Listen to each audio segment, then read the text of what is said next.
जी से कहना चाहता हूं कि अपनी सरकार की ओर से झूठ बोलने की कार्रवाई रोकिए और उत्तर प्रदेश को पिछले 4.5 वर्षों में आपने नर्क बनाने का काम किया है, बेड़ा गर्क करने का काम किया है और दावा आप स्वर्ग बनाने का कर रहे हैं।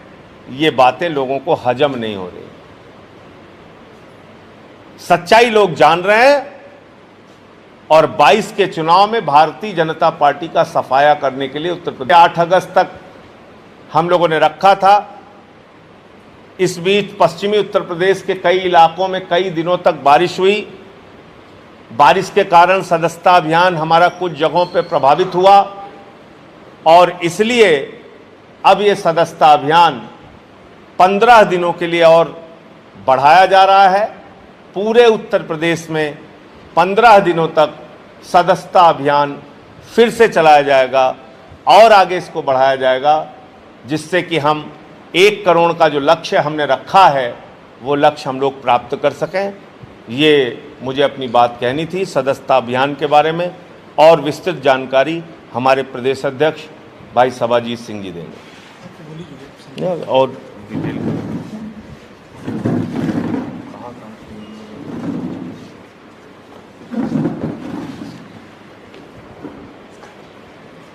सदस्यता अभियान का कार्यक्रम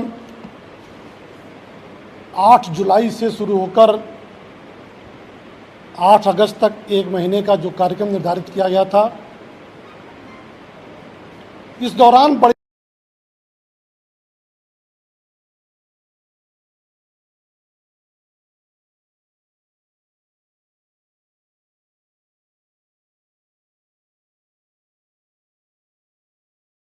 संख्या में उत्तर प्रदेश के सभी जिलों में, जिसके कारण सदस्यता अभियान में साथियों को, कार्यकर्ताओं को कैंप लगाने में दिक्कत हुई। इसलिए सदस्यता अभियान 15 दिन तक सांसद जी ने आगे बढ़ाने का फैसला किया। उत्तर प्रदेश में 1 करोड़ सदस्य बनाने का जो लक्ष्य है पार्टी का, उत्तर प्रदेश के सभी कार्यकर्ता साथी अगले 15 दिनों में उस लक्ष्य को पूरा करेंगे और आम आदमी पार्टी परिवार से जिस तरीके से लोग लगातार जुड़ रहे हैं, अगले 15 दिन में हम उस लक्ष्य को पूरा कर लेंगे। आप लोगों का कोई प्रश्न?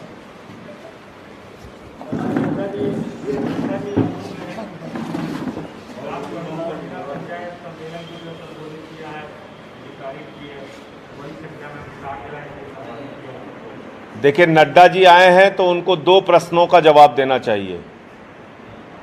नंबर 1, 2 दिन पहले 5 अगस्त की तारीख बीती है और 5 अगस्त वो तारीख है जब प्रभु श्री राम के मंदिर का शिलान्यास हुआ था। प्रधानमंत्री जी आए थे, उसमें आदित्यनाथ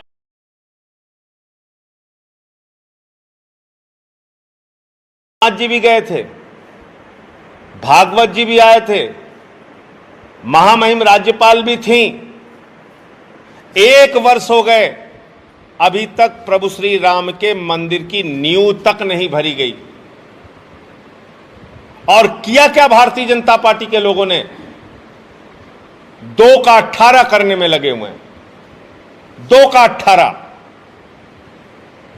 तो चंदा चोरी जो भारतीय जनता पार्टी के लोगों ने प्रभु श्री राम के मंदिर के नाम पर की, जिसका एक एक कागज मैंने सामने रखा। 2 करोड़ की जमीन 5 मिनट में किस तरह से 18.5 करोड़ की बेच दी गई। 1 सेकंड में 5.5 लाख रुपए, 1 मिनट में 3 करोड़ 30 लाख रुपए और 5 मिनट में 16.5 करोड़ रुपए। इतना मुनाफा तो दुनिया के किसी धंधे में नहीं है जितना भाजपाई कर रहे हैं। राम के नाम पे चंदा चोरी, इसका जवाब नड्डा साहब को देना चाहिए कि उन चंदा चोरों के खिलाफ अब तक कार्रवाई क्यों नहीं की उन्होंने। क्या इस देश के करोड़ों राम भक्तों का दिया हुआ पैसा भारतीय जनता पार्टी ऐसे ही चुराती रहेगी और उस पर कोई कार्रवाई नहीं होगी? ट्रस्ट के लोग इसी प्रकार से भ्रष्टाचार करते रहेंगे और उस पर कोई कार्रवाई नहीं होगी? नंबर एक बात। और दूसरी बात, आप भाजपा के राष्ट्रीय अध्यक्ष हैं, आप कृपा करके स्पष्ट कीजिए कि यह अन्न महोत्सव सरकार की योजना है या भारतीय जनता पार्टी की योजना है। अगर सरकार की योजना है तो राशन वितरण तमाशा नहीं बनना चाहिए, राशन वितरण डांस करने का मंच नहीं बनना चाहिए, राशन वितरण गरीबों को 5 घंटे लाइन में लगा के कमल निशान के साथ झोला पकड़ाने वाला नहीं होना चाहिए। राशन वितरण एक सरकारी कार्यक्रम के तहत लोगों की मदद का कार्यक्रम होना चाहिए। और मैंने ये दिखाया, आपको फिर से दिखा दे रहा हूं, 5 किलो राशन में 50 फोटो और भारतीय जनता पार्टी का कमल निशान। ये आप देखिए, ये देखिए आप, ये राशन वितरण हो रहा है, इसमें आप देखिए 5 किलो राशन और कमल निशान। ये किस योजना के तहत आप बांट रहे हैं? ये भारतीय जनता पार्टी का राशन है, ये इस देश की जनता के टैक्स के पैसे से दिया जाने वाला राशन है। ये मोदी जी कोई खैरात नहीं बांट रहे हैं, ये आदित्यनाथ जी कोई खैरात नहीं बांट रहे हैं। ये आपने कमल निशान कैसे लगाया है? बताइए, इसको स्पष्ट कीजिए। जेपी नड्डा की अगर बात करें, जिस तरीके से देखा जाए आज जिस तरीके से, और एक सेकंड में खत्म कर लूं, जिला पंचायत के लोगों को संबोधित करने आ रहे हैं तो उनको यह भी बताना चाहिए कि जब उनके मेंबर ही नहीं जीते थे तो अध्यक्ष कैसे जीत गए? क्या क्या घोटाला घपला हुआ, कैसे जिला पंचायतों को डराया गया, कैसे धमकाया गया, कैसे उनके मकान गिराए गए, कैसे उनको खरीदा गया, कैसे उनको बेचा गया। जब आपके जिला पंचायत सदस्य नहीं जीते, दूसरे नंबर पर आप जिला पंचायत चुनाव में आते हैं, समाजवादी पार्टी नंबर 1 पे, नंबर 2 पे भाजपा, तो आपके 67 सदस्य कैसे, अध्यक्ष कैसे जीत गए? कौन सी विद्या है, जरा बताइए। खरीद फरोख्त का ऐसा धंधा बना रखा है आप लोगों ने राजनीति को, इसके बारे में भी जवाब देना चाहिए। जेपी नड्डा की अगर बात करें, जिस तरीके से देखा जाए आज इंदिरा गांधी प्रतिष्ठान के अंदर दलितों को लुभाने का जो काम कर रहे थे, जैसे बात करें जिला पंचायत सदस्य सुनीता नाम की एक महिला बनी थी, सफाई कर्मचारी की वाइफ थी, उसको उन्होंने बहुत ज्यादा, उसको देखा जाए हाईलाइट किया, ऐसा क्यों? देखिए, मैं बार बार कहता हूं, फिर दोहरा रहा हूं, ये लोग चुनाव के पहले दलितों का पैर धुलते हैं, चुनाव के बाद प्रभु श्री राम के मंदिर के शिलान्यास में प्रधानमंत्री जी आते हैं, योगी आदित्यनाथ जी आते हैं, तो उनके साथ उत्तर प्रदेश की राज्यपाल भी आती हैं। लेकिन देश के प्रधानमंत्री आते हैं तो भूमि पूजन में, प्रभु श्री राम के भूमि पूजन में, मंदिर के भूमि पूजन में देश के राष्ट्रपति नहीं आते।